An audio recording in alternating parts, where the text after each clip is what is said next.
യേശുക്രിസ്തുവിൻ്റെ പീഡാനുഭവം ധ്യാന വിഷയമാക്കുമ്പോൾ എൻ്റെ ഹൃദയത്തെ ഏറ്റവും മഥിക്കുന്ന ആ ഒരു സംഭവം യേശുക്രിസ്തുവിൻ്റെ കുരിശിൽ കിടന്നുകൊണ്ടുള്ള ആ ഒരു നിലവിളിയാണ്. എനിക്ക് ദാഹിക്കുന്നു എന്നുള്ളൊരു നിലവിളി.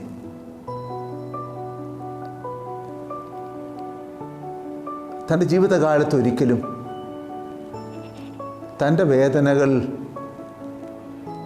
യേശു പ്രകടിപ്പിച്ചിട്ടില്ല. മറ്റുള്ളവരുടെ സഹായം തേടുന്ന ഒരു മുഹൂർത്തമുള്ളത് ഗെത്സമനിൽ തന്നോടൊപ്പം ഉണർന്നിരുന്ന് പ്രാർത്ഥിക്കാനുള്ള തൻ്റെ പ്രിയപ്പെട്ട ശിഷ്യന്മാരോടുള്ള ആ ഒരു അഭ്യർത്ഥനയാണ്. ഈ കുരിശിലെ നിലവിളി എൻ്റെ മനസ്സിൽ എപ്പോഴും ഒരു വേദനയും വല്ലാത്ത അസ്വസ്ഥതയും ഉണ്ടാക്കുന്ന ഒന്നാണ്. ആ നിലവിളി എന്നെ നിരന്തരം വെല്ലുവിളിക്കുന്നതായി എനിക്ക് അനുഭവപ്പെടാറുണ്ട്. ആ ഒരു ദാഹം എനിക്കുമുണ്ടാകണമേ എന്നുള്ള പ്രാർത്ഥന. എന്തിനാണ് യേശു ദാഹിച്ചത്? തീർച്ചയായും ദാഹജലത്തിന് വേണ്ടിയായിരുന്നില്ല എന്ന് തുടർന്നുള്ള യേശുവിൻ്റെ പ്രതികരണത്തിൽ നിന്ന് വ്യക്തമാണ്. ആ ദാഹത്തോടു കൂടിയാണ് യേശു പിതാവിൻ്റെ തൃക്കരങ്ങളിൽ തലചായിച്ചത്. ആ ദാഹം സഭ ഏറ്റെടുക്കണം. ആ കുരിശിൻ്റെ തണലിലേക്ക് കടന്നു വരുന്ന ഓരോ വിശ്വാസിയും ഓരോ ദൈവപൈതലും ഏറ്റെടുക്കണം എന്നവിടുന്ന് ആഗ്രഹിക്കുന്നു. യഥാർത്ഥത്തിൽ സഭ പിറന്നു വീണത് കുരിശിലാണ്, കുരിശിലിൻ്റെ ചുവട്ടിലാണ്, കുരിശിൻ്റെ തണലിലാണ്. സഭയുടെ സമ്പൂർണമായ സാന്നിധ്യം നമുക്കവിടെ ഉണ്ട്. ഈ ഒരു ദാഹം സ്വന്തമാക്കണമേ എന്നുള്ള പ്രാർത്ഥന യഥാർത്ഥത്തിൽ പിതാവിൻ്റെ മുമ്പിൽ എനിക്ക് ദാഹിക്കുന്നു എന്ന് നിലവിളിക്കുന്ന പുത്രനോട് സ്വർഗം മൗനം പാലിക്കുന്നുവോ എന്നുള്ളത് നമുക്ക് ഉത്തരം കണ്ടെത്താൻ സാധിക്കാത്ത ഒരു പ്രശ്നമാണ്. ഒരു കൊച്ചു കുട്ടിയുടെ കരച്ചിൽ, ഇസ്മായേലിൻ്റെ കരച്ചിൽ, കൈക്കുഞ്ഞിൻ്റെ കരച്ചിൽ കേട്ട് സ്വർഗം പ്രതികരിച്ചതാണ്.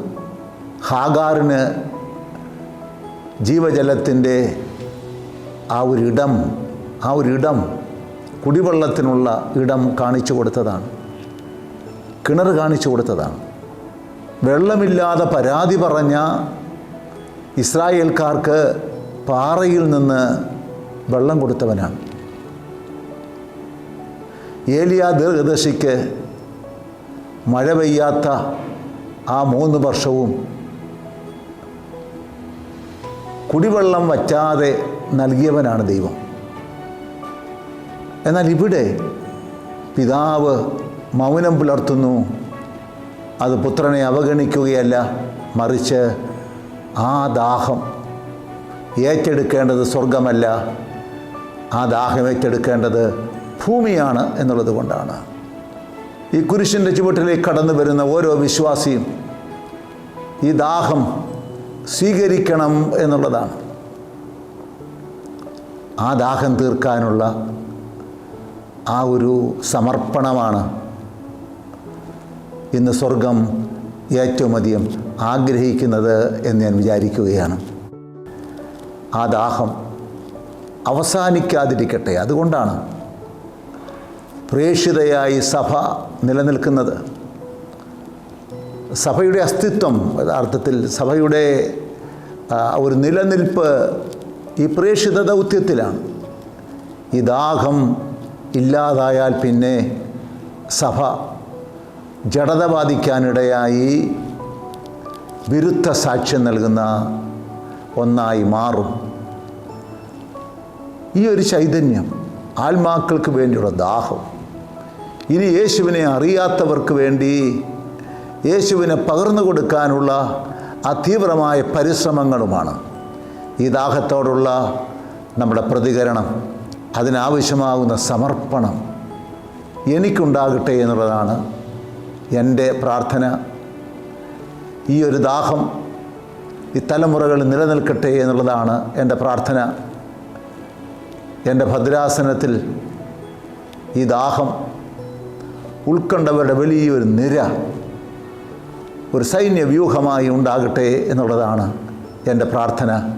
ഈ ദാഹം ഏറ്റുവാങ്ങാൻ പ്രിയപ്പെട്ടവരെ നിങ്ങൾക്ക് ഓരോരുത്തർക്കും പരിശുദ്ധാത്മാവിൻ്റെ വലിയ കൃപ ലഭിക്കട്ടെ എന്ന് പ്രാർത്ഥിക്കുന്നു.